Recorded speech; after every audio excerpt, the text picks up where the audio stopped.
Rock-a-bye baby in the treetops.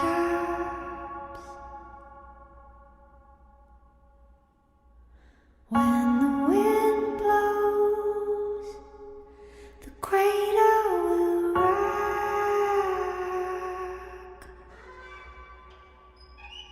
When the bow breaks, cradle will fall.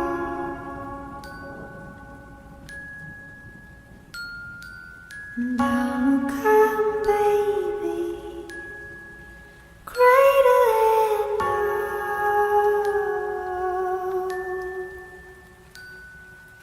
Rock-a-bye baby in the treetops. When the wind blows, the cradle will rock. When the bow breaks, cradle will fall. And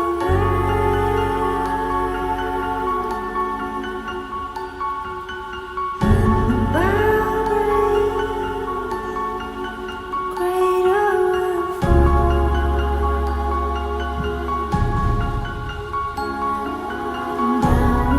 come baby, cradle and all. Rock-a-bye baby in the treetops.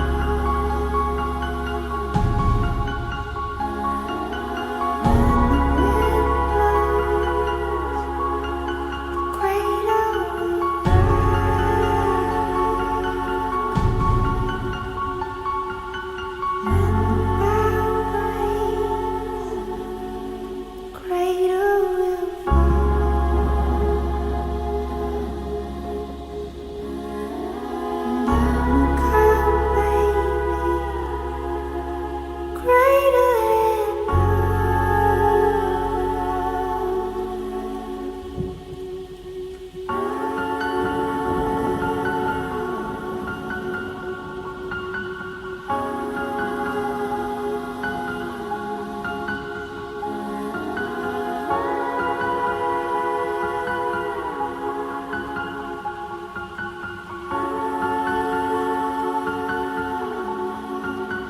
and If you think about it, popular nursery rhymes contain some strange lyrics. After all, it tells of a baby rocking in the branches of tree and falling to the ground when the limb snaps, which is in itself rather violent, disturbing, and horrible.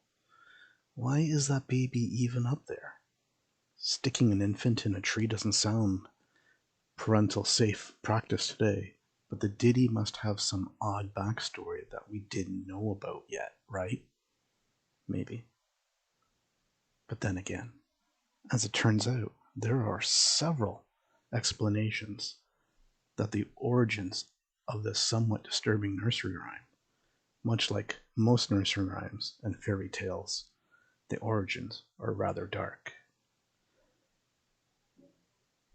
The Kennan family of tree dwellers.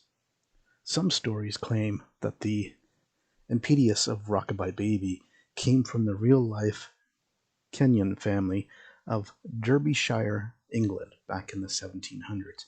Kate and Luke Kenyon and their 8 children made their home in a hollowed-out yew tree.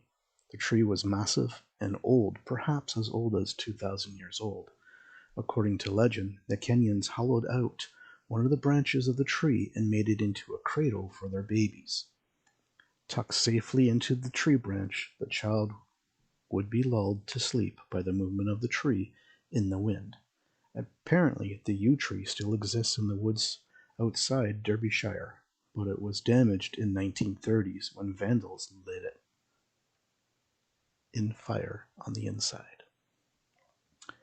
Another possible origins of Rockabye Baby claims that the lyrics were based on the written observations of a pilgrim boy who was new to the New World, meaning that quote unquote creative Native American mums.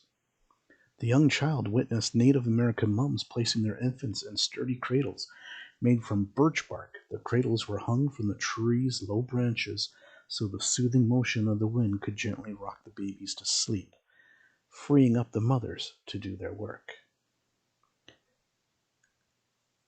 An allegorical nursery rhyme?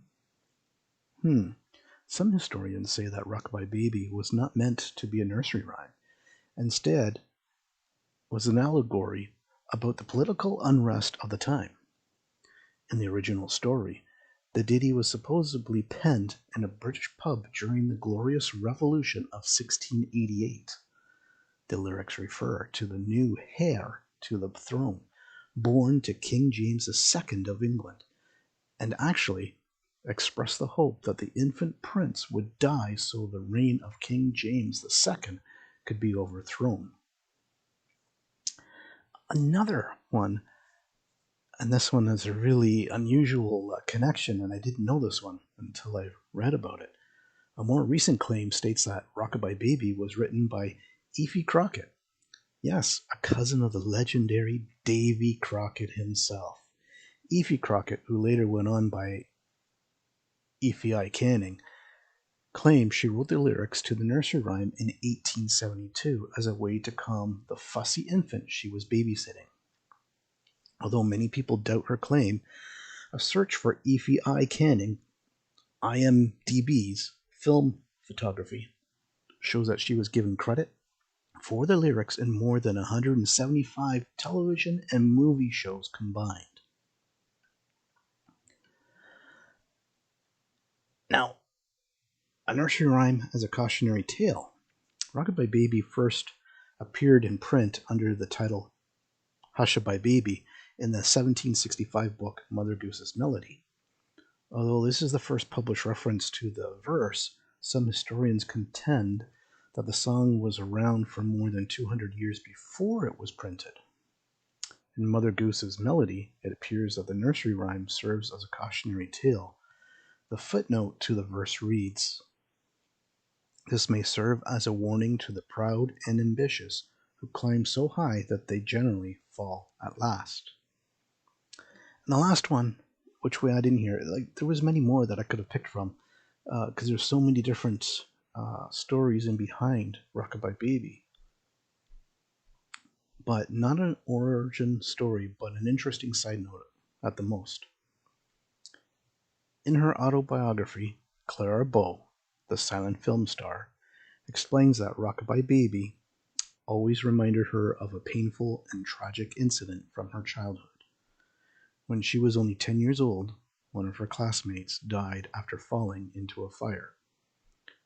When this happened, the boy's mother ran to get help, and young Clara held the child in her arms and watched as he died from his injuries.